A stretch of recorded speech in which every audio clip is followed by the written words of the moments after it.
এই বছর আমরা স্বপ্ন দেখছি যে ইনশাআল্লাহ আমরা 100 কোটি টাকার ত্রাণ কার্যক্রম পরিচালনা করব। 20,000 ফ্যামিলির জন্য শুকনো খাবার, 70,000 ফ্যামিলির জন্য চাল ডাল ইত্যাদি, আর 70,000 ফ্যামিলির জন্য 25 কেজি করে চাল। আমরা 37 মেট্রিক টন, আপনারা অনেকে শুনেছেন যে ভুসি দিচ্ছি গরুর খাদ্য হিসাবে। ক্ষুদ্র ব্যবসায়ী, কৃষক এবং মৃত মানুষদের জন্য ব্যাপকভাবে আমরা কাজ করব ইনশাআল্লাহ। আমাদের শুরুতে যেখানে 1 টাকাও ছিল না, সেখান থেকে এতদূর যে আল্লাহ তাআলা এনেছেন, ইনশাআল্লাহ ল্যান্ডমার্কে আল্লাহ তাআলা নিবেন, এটা আমার বিশ্বাস। সুপ্রিয় দর্শক শ্রোতা ভাই বোন, ত্রাণ এবং পুনর্বাসন কার্যক্রম 2024 আসন্না ফাউন্ডেশনের তরফ থেকে যে মহাকর্মযজ্ঞ চলছে, আমরা গত 4 দিন যাবত টানা আপনারা দেখছেন যে ত্রাণ প্যাকেজিং এর কাজে ব্যস্ত আছি। প্রতিদিন প্রায় 1,500 থেকে 2,000 মানুষ আমাদের এই মহাকর্মযজ্ঞে অংশগ্রহণ করছেন এবং তারা সকাল 7টা থেকে নিয়ে রাত 10টা পর্যন্ত এই পুরো সময় জুড়ে প্যাকেজিং এর কাজে ব্যস্ত থাকছেন এবং এটাকে আবার বিতরণ করবার জন্য অনেকগুলো টিম আমাদের প্রত্যেকটা জেলায়, অর্থাৎ বন্যা দুর্গত প্রত্যেকটা জেলা তারা কাজ করে চলেছে। আমাদের নতুন করে যে কার্যক্রম পরিচালনা করার সিদ্ধান্ত আমরা গ্রহণ করেছি তা হলো 20,000 ফ্যামিলির জন্য শুকনো খাবার, 70,000 ফ্যামিলির জন্য চাল ডাল ইত্যাদি, আর 70,000 ফ্যামিলির জন্য 25 কেজি করে চাল। এটা 50,000 ছিল, গতকালকে আমরা এটাকে 20,000 করে প্লাস করেছি। সেই সাথে পুনর্বাসনের জন্য 5,000-এর সিদ্ধান্ত এখনো আছে। সেই সাথে আমাদের যে নতুন করে যে জিনিসগুলো আমরা যুক্ত করেছি সেটা হলো যারা ছোটখাটো ব্যবসা করেছেন এবং ক্ষতিগ্রস্ত হয়েছেন তাদেরকে আমরা পুঁজি দিয়ে তাদের ব্যবসা আবার দাঁড় করাবার জন্য আমরা সহযোগিতা করতে চাই। কোনো ক্ষুদ্র ঋণ নয়, কোনো সুদ বা সুদমুক্ত সুদযুক্ত কোনো ঋণ নয়। আমরা তাদেরকে স্রেফ সরাসরি ডোনেশন দিয়ে তাদেরকে আমরা তাদের ব্যবসাটাকে পুনর্গঠন করবার জন্য সহযোগিতা করতে চাই। কৃষক ভাইরা যারা ক্ষতিগ্রস্ত হয়েছেন তাদেরকে আমরা 2022-এর বন্যায় 1,000 কৃষককে 5,000 করে টাকা আমরা দিয়েছি। এবছর আমরা পরিকল্পনা করেছি কৃষক ভাইদেরকে কাউকে 5,000, কাউকে 10,000, ক্ষতির রেশিও অনুযায়ী হয়তো আমরা ইনশাআল্লাহ সহযোগিতা করব। কৃষক ভাইদের সহযোগিতাটা বিভিন্নভাবে হতে পারে। একজন মানুষ 2টা গরু পালতেন বা 1টা গরু পালতেন, গরুটা মারা গেছে, আমরা তাকে বাছুর কিনে দিব যাতে করে তিনি আবার শুরু করতে পারেন। সেই সাথে যারা মারা গেছেন অথচ ফ্যামিলিটা তার উপরে নির্ভর করত, আমরা তাদেরকে ইনশাআল্লাহ তাদের ফ্যামিলির সদস্যদেরকে স্বাবলম্বী হওয়ার জন্য একটা উপায় আমরা বের করে দিব ইনশাআল্লাহ তাআলা। তাহলে নতুন করে আমাদের ক্ষতিগ্রস্ত ক্ষুদ্র ব্যবসায়ী, কৃষক এবং মৃত মানুষদের পরিবারদের জন্য আমরা ইনশাআল্লাহ বিশেষভাবে পুনর্বাসন কার্যক্রম পরিচালনা করব। সর্বসাকুল্যে আমরা যেটি ভাবছি তা হলো আসন্না ফাউন্ডেশনের তরফ থেকে এই বছর আমরা স্বপ্ন দেখছি যে ইনশাআল্লাহ আমরা 100 কোটি টাকার ত্রাণ কার্যক্রম পরিচালনা করব। ইতোমধ্যে আমাদের খাদ্য সামগ্রী ইত্যাদি প্রায় 2 থেকে 2,500 মেট্রিক টন ইতোমধ্যে বিতরণ করার পরিকল্পনা চূড়ান্ত হয়ে গেছে।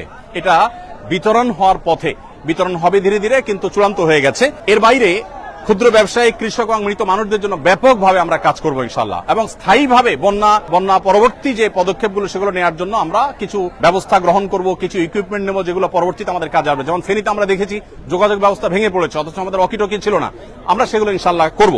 তো সর্বসাকুল্যে আমরা যেটি স্বপ্ন দেখছি তা হলো 100 কোটি টাকার ত্রাণ কার্যক্রম ইনশাআল্লাহ সুন্নাহ ফাউন্ডেশন থেকে ইনশাআল্লাহ এবছর আমরা পরিচালনা করব। ওলামা একরাম অনেকে এসেছেন আমাদেরকে কাজ করবার জন্য। উনি গত 3 দিন যাবত মাশাআল্লাহ ত্রাণ কাজে সহযোগিতা করছেন। সাইফুল্লাহ ভাই তো প্রথম দিন থেকে, শুক্রবার থেকে শুরু করেছেন, প্রতিদিন অসুস্থ শরীর নিয়ে তিনি আসছেন এবং সহায়তা করছেন আলহামদুলিল্লাহ। আমরা আপনাদেরকে জানিয়ে রাখতে চাই প্রিয় দর্শক, আমরা 37 মেট্রিক টন, আপনারা অনেকে শুনেছেন যে ভুসি দিচ্ছি গরুর খাদ্য হিসাবে এবং স্যানিটারি ন্যাপকিন থেকে শুরু করে নিয়ে বাচ্চাদের জন্য প্রয়োজনীয় জিনিসপত্র দিচ্ছি এবং নতুন করে আমরা বেশ কিছু কাপড় চোপড় দিচ্ছি।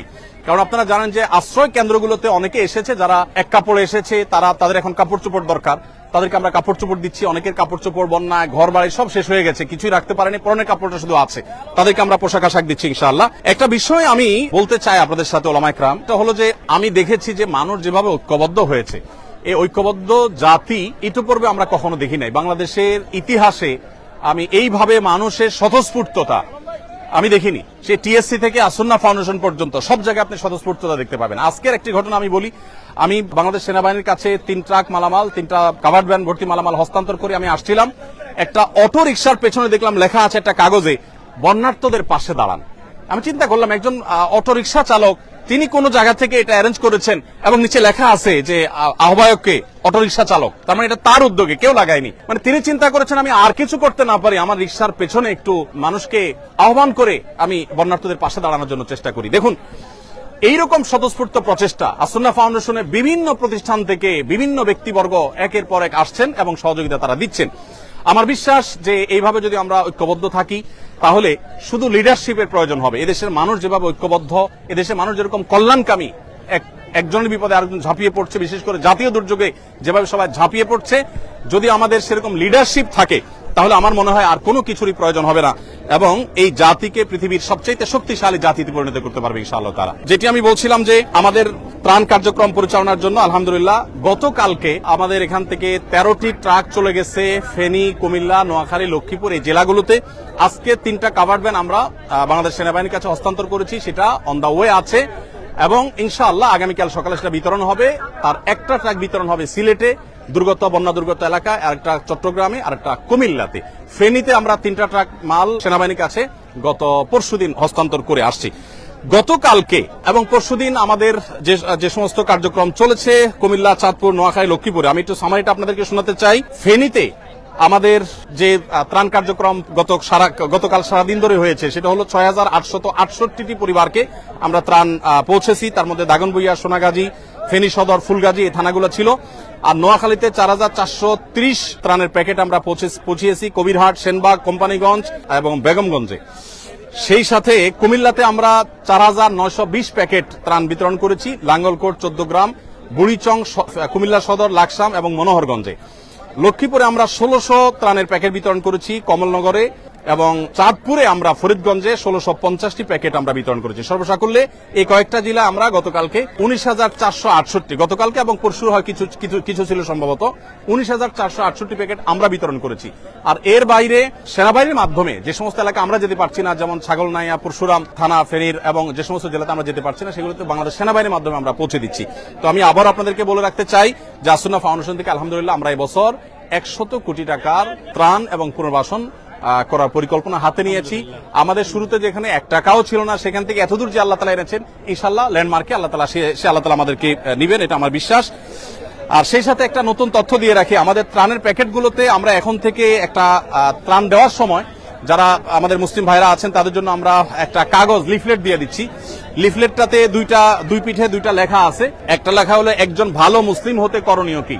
আমাদের অনেক মুসলমান আছে কিন্তু ভালো মুসলমান নাই। ভালো মুসলমান হতে করণীয় কি, এই লিফলেটটা আমরা ত্রাণের প্যাকেটের সাথে দিব। সেই সাথে অপর পিঠে লেখা আছে বিপদে মুমিনের করণীয় কি। বিপদগ্রস্ত মানুষ ডিপ্রেশনে থাকে, মানসিকভাবে তারা কষ্টে থাকে, তো সেই কষ্ট যেন লাঘব হয় সেজন্য আমি ইনশাআল্লাহ তাদেরকে এটা দিব এবং চাচ্ছি যে এটা পড়ে তারা তাদের ডিপ্রেশন, দুশ্চিন্তা দূর করুক। অনেকে দুশ্চিন্তা করছিলেন দুর্গম এলাকাগুলোতে ত্রাণ নিয়ে। আমি আজকে বাংলাদেশ সেনাবাহিনীর সিওডিতে, ঢাকা সিওডিতে সেনা ক্যাম্পে আমি গিয়েছি। সেখানে যেই পরিমাণ কর্মযোগ্য সেনাবাহিনী করছে সেটা আমি দেখে অভিভূত। 22-এর বন্যায় সেনাবাহিনীর কাজ আমি দেখেছি এই সিওডিতেই, বাট সেই তুলনায় অনেক গুণ বেড়েছে। শুধু সেনাবাহিনীর নয়, সাধারণ মানুষও এত বেশি মালামাল নিয়ে আসছে যে ইতিপূর্বে এত মালামাল আমি সিওডিতে আনতে দেখিনি। আমাদের ট্রাকগুলো দীর্ঘ সিরিয়াল ছিল, অনেকগুলো ট্রাক এবং লরি ছিল, সেগুলো একটা একটা করে পার হওয়ার পর আমাদের ট্রাকগুলো ঢুকলো। তার মানে ব্যাপকভাবে ত্রাণ কার্যক্রম পরিচালনা হচ্ছে এবং সেনাবাহিনীর কাজই হলো দুর্গম জায়গায় যাওয়া, আর আমরা যেখানে যেতে পারছি সেখানে যাচ্ছি। আলহামদুলিল্লাহ সব মিলিয়ে আমি বিশ্বাস করি যে এই কষ্ট দূর হতে খুব বেশি সময় লাগবে না, এটা দূর হয়ে যাবে। আল্লাহ তাআলা আমাদের সবাইকে অভাবী দুস্থ মানুষদের পাশে যেরকম আমরা দাঁড়াচ্ছি, বন্যার সময় ধনী দরিদ্র সব সমান হয়ে গেছে। আমি ধনী দরিদ্র যারা আছেন তাদের সবার জন্য আমি শুভকামনা করছি, আল্লাহর কাছে দোয়া করছি আল্লাহ তাআলা আমাদের সবার কষ্ট দূর করে দিন। বন্যার সময় বিশেষ করে অনেক সচ্ছল মানুষও যে কষ্টে আছেন সেই কষ্টটা লাঘব করার জন্য এখন আমাদের প্রত্যেককে যার যার জায়গা থেকে কষ্ট করা দরকার এবং পরিশ্রম করা দরকার। জাযাকুমুল্লাহ খাইর। আল্লাহ তাআলা আমাদের সবাইকে আর্ত মানবতার সেবায় নিজেদেরকে নিয়োজিত করার তৌফিক দান করুন। আমি আবারও বলছি, বাংলাদেশে মানুষ যেভাবে একতাবদ্ধ হয়েছে ভালো কাজের জন্য, প্রয়োজন ভালো লিডারশিপ। আল্লাহ আমাদেরকে সেটা তৌফিক দান করুন। জাযাকুমুল্লাহ খাইর।